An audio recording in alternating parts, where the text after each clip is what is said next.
आज हम रासायनिक अभिक्रियाएं एवं समीकरण का तीसरा भाग करेंगे। तो चलिए जानते हैं कि इस वीडियो में हम क्या क्या जानने वाले हैं। इस वीडियो में सबसे पहले हम संतुलन की बात करेंगे कि एक रासायनिक समीकरण को किस तरीके से संतुलित किया जा सकता है। उसके बाद हम बात करेंगे रासायनिक अभिक्रियाओं के प्रकार के बारे में।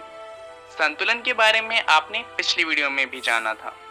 इस वीडियो में हम संतुलन के लिए एक और उदाहरण लेंगे ताकि संतुलन को और अच्छे से समझ सकें।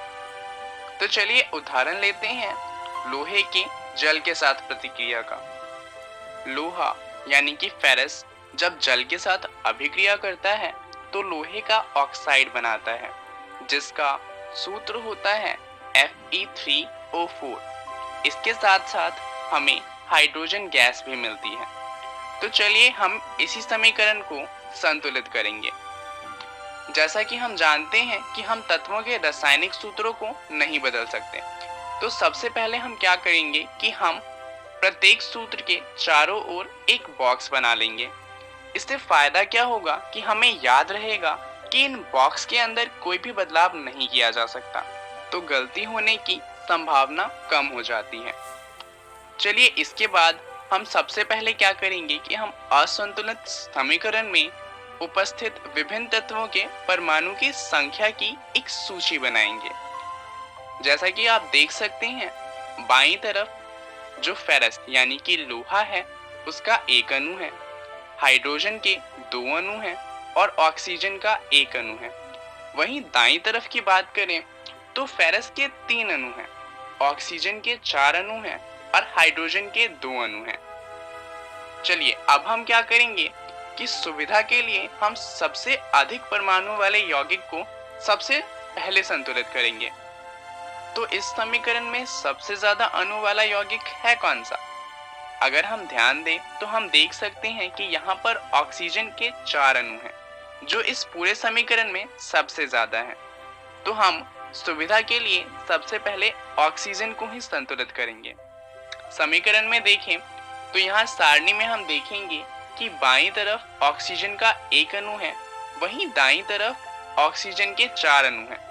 तो बाईं तरफ वाले तत्व को अगर हम 4 से गुना कर दें तो ऑक्सीजन दोनों तरफ संतुलित हो जाएगा।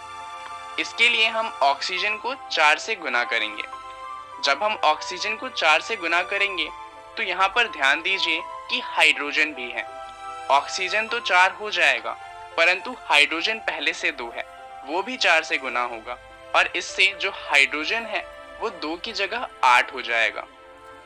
अब ऑक्सीजन तो संतुलित हो गया, अब हमें संतुलित करना है फेरस को और हाइड्रोजन को, क्योंकि ये अभी भी संतुलित नहीं हुए हैं।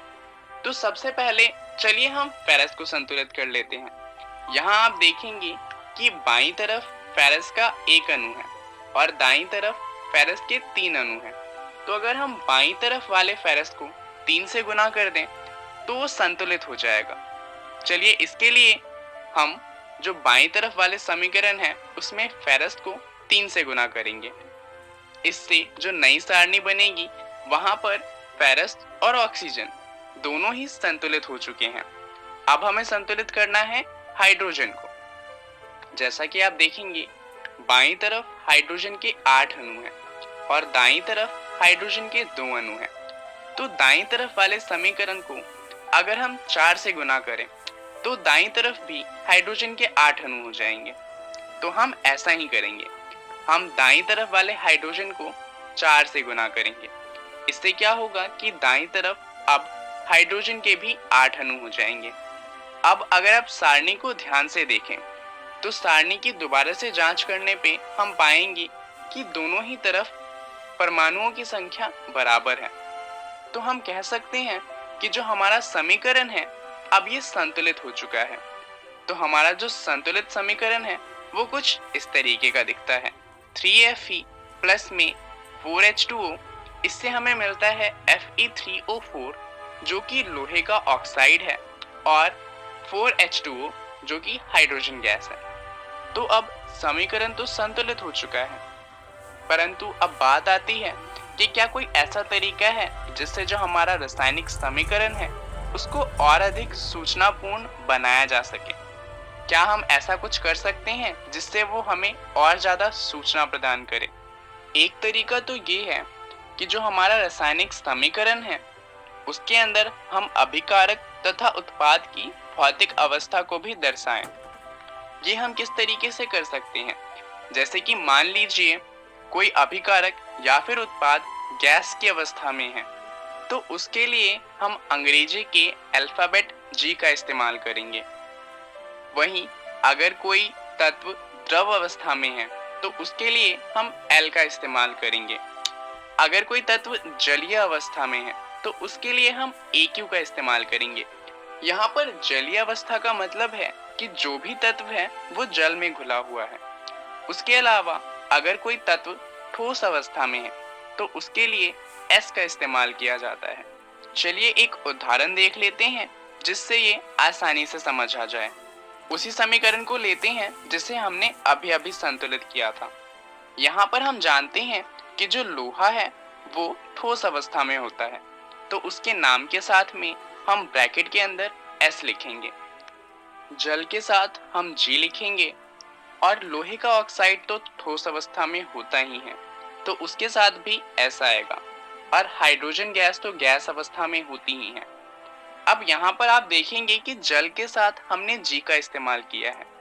इस G चिन्ह का उपयोग इसलिए किया गया है क्योंकि ये दर्शाता है कि जो अभिक्रिया है उसमें जल का उपयोग भाप के रूप में किया गया है। इससे आप समझ सकते हैं कि किस तरीके से भौतिक अवस्था दर्शाने से जो हमारा समीकरण है वो और ज्यादा सूचनापूर्ण बन जाता है। इसके अलावा कभी कभी जो अभिक्रिया होती है उसमें परिस्थितियां होती हैं, जैसे कि ताप, दाब, उत्प्रेरक आदि। हम क्या करते हैं, हम इन्हें तीर के निशान के ऊपर या नीचे दर्शाते हैं। जैसे कि उदाहरण लेते हैं, जब कार्बन मोनोऑक्साइड जो कि एक गैस है अभिक्रिया करती है हाइड्रोजन गैस के साथ, तो एक यौगिक बनाती है CH3OH का।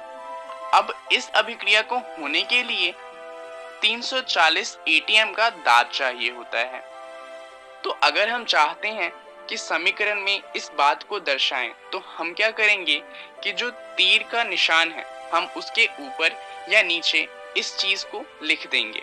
इससे क्या होगा कि जब भी कोई समीकरण को देखेगा तो उसे पता चल जाएगा कि इस अभिक्रिया के लिए 340 ATM का दाब चाहिए।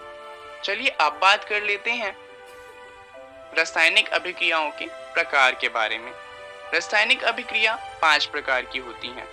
ये हैं संयोजन, वियोजन जिसे हम अपघटन भी कहते हैं, विस्थापन, द्विस्थापन और उपचयन एवं अपचयन। इनके बारे में हम अगले वीडियो में विस्तार से पढ़ेंगे। अभी जान लेते हैं कि इस वीडियो में हमने क्या क्या सीखा। हमने सबसे पहले संतुलन का एक उदाहरण लिया और उसके बाद हमने रासायनिक अभिक्रियाओं के प्रकार के बारे में जाना। चलिए जान लेते हैं कि अगली वीडियो में हम क्या जानने वाले हैं। अगली वीडियो में हम रासायनिक अभिक्रियाओं के प्रकार को और अच्छे से जानेंगे। धन्यवाद।